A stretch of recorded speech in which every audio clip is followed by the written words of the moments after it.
Bij de pleetsingswiezer krijgt een leerling een squaladvies op basis van lees- en rekkenprestaties over een periode van 2 hele jaar. Daarbij wordt er verschillende keren toetst, dus net meer in een momentopname van een CITO-toets.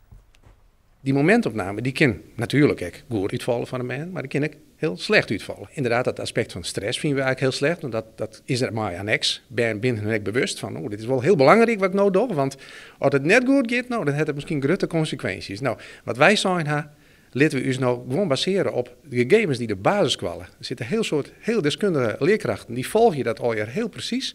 Die kunnen daar ook heel goed mee omgaan. Laten we dat nou als uitgangspunt nemen. Op de Koningin Wilhelminaschool in Ljouwert werken ze dus zo'n 2011 mee. Daarom had deze leerling bij het maatje van de CITO-toets geen stress. Nee, we proberen ikzelf daar net te veel aandacht aan te besteden. Want het is net meer als een toets. En in dat kader is het van u niet meer zo terugslagjouwend. We werken met de plaatsingswiezer. En die houdt een volle beter en consistent beeld als een CITO-eindtoets. En ik ouders binnen wel blij dat de schoolkaart net al in de aanhing van de CITO-toets. Nou, als ik nou al zie hoeveel er ziek zijn en grieperig, dat heeft ook invloed. Oh. Dus dan, als je op basis daarvan dan een niveau uit moet kiezen op basis van deze week deze toetsen, dan ben ik blij dat wij de plaatsingswijzer hebben.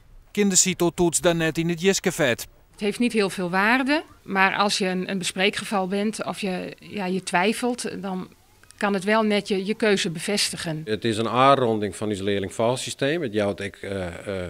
In die score is het een aansluiting, zeg maar. En wij broeken hem ook als op schoolniveau. Dat we zeggen van waar zit onze kracht en waar zit onze zwakte. En hoe kunnen we daar ook als team aan werken.